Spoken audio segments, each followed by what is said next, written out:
sends her soul in search of answers. Again, he's gotten up before.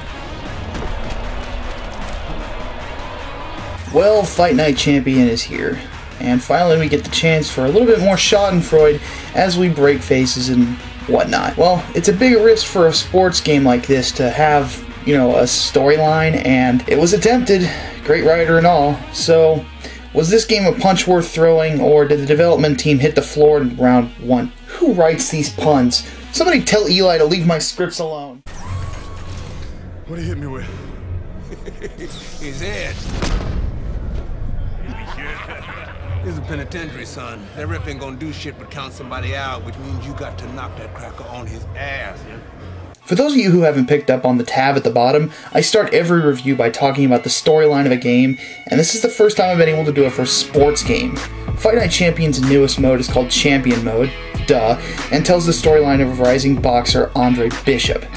For those who don't know, this storyline is penned by the writer of Monsters Ball, Will Rokos, but it only has one well-known actress in Elijah Dushku.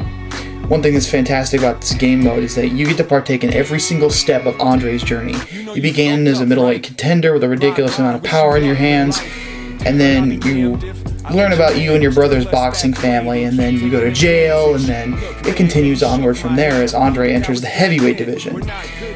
So, it's pretty interesting the stuff that you get to do in the story. Not to mention, the game mechanics actually do a very good job of portraying Andre's rise through the sport. He is appropriately powerful with his hands, he's incredibly quick, and at certain fights you'll have to manage bad cuts, a broken hand, and have to enact a specific strategy to beat your rival. As for the acting, it's all done incredibly well. You can tell each individual scene was motion captured properly to make sure it all feels true to life. Not every actor was darkly brought over in case of their looks, whereas Elijah Dushku's character looks a little bit more blessed in certain areas than she does in real life, but most of the actors were, and the acting is solid. Beyond that, the only real downside of Champion Mode is essentially the downside of all sports stories. You know how it's going to end. Still, the same thing can be said of a lot of storylines if you know anything about storytelling. So, it's a little predictable, but it's still good. Anyway, it's a great story, very well written, very well acted, and to be quite honest, I think that if you play this game, this is the first mode you should try. Great atmosphere here tonight. You talk to everybody ringside, and they expect this one to be a barn burner. Muhammad Ali's coming down to the ring, and you can tell with that zip in his step that he plans on this one being a spectacular evening for him. From the presentation side of things, it's kind of obvious that the graphics in the game are gorgeous. In fact, this franchise has probably been the most consistent I've seen with its visuals in terms of constant quality this console generation. Now, there's an obvious change in lighting to show the darker tone, and there's a lot of care taken into making sure that every single boxer in the game looks true to life and moves accordingly.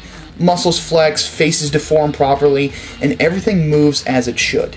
Manny Pacquiao, for instance, looks like the Pac-Man, walks like the Pac-Man, punches like the Pac-Man, and is just as powerful as the Pac-Man. You kind of understand why Floyd Mayweather's ducking him. Audio in Fight Night Champion is also top of the notch. As always, you still get great commentary from Joe Tessitore and Teddy Atlas. Sound effects are also still really good. Every time you hit someone in slow motion with a knockdown, that satisfying sound you get, like a pig skull getting caved in with a sledgehammer, is still there, making you smile as you give your opponent a concussion. Though I never think I'd be saying this, being a metalhead, the use of hip-hop in the game is excellent as well. Each song is very well picked and suits the atmosphere of both the Champion Mode and the rest of the game. This is how audio should be designed in the sports game. It should make you want to continue playing the game. It should get you in the mood for the game and keep you there. I was actually reviewing 2 other games while I was playing this game, and it was really hard to pull myself away from it, and the audio was a big part of that. Songs do a great job of essentially making me want to punch people in the head. He got hit right there, but he also gets cooked, clearly affected by that. Look at that. Knocked down again. Unreal. The biggest new steps outside of the Champion Mode come in the boxing mechanics themselves.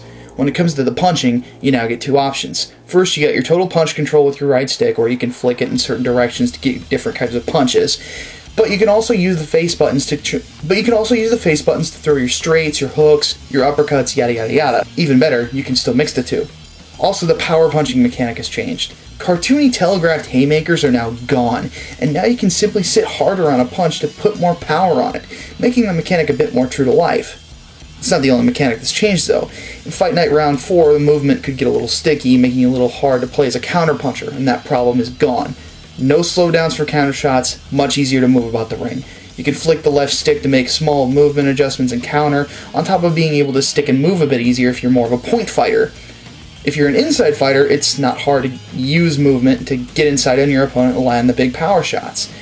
These changes make the gameplay much more versatile, and it's easily the most true-to-life boxing mechanics I've ever seen as a gamer. In this game, you have to be very careful about how you approach each fight. Any part of your body can get gassed out now. Dance around too much, your legs gas out. Throw too many punches, your arms gas out, etc., etc. Makes the fights a bit more strategic, but also gives each type of fighter a good way to strategize against their opponent. Aside from the aforementioned champion mode, Fight Night Champion keeps the old career mode from the last game, but adds a few tweaks. There are new practice exercises you can do, and there's also an EXP system. The new EXP setup for building your boxer brings new light to the mode. You can gain EXP from both skills training and fighting, and you have to select which skills to upgrade carefully, or you could end up screwing your boxer over in the long run. Put too much emphasis on one punch, and you might suffer in the rest of the areas of your game. Online also runs very smooth, and brings in online gyms that reminded me of the online camps of UFC Undisputed 2010, which is a good thing. Create a Fighter's photo game face still works pretty well, but you may want to do a little tweaking on your fighter to make sure it looks accurate, considering the mode only recreates facial features and not skin tone or hairstyle. Ultimately, Fight Night Champion is more than just the best boxing game that has been released this far. What the game does is it sets a new standard of quality for any sports game to follow. If I had any advice to give the folks from EA or Canada, here it is.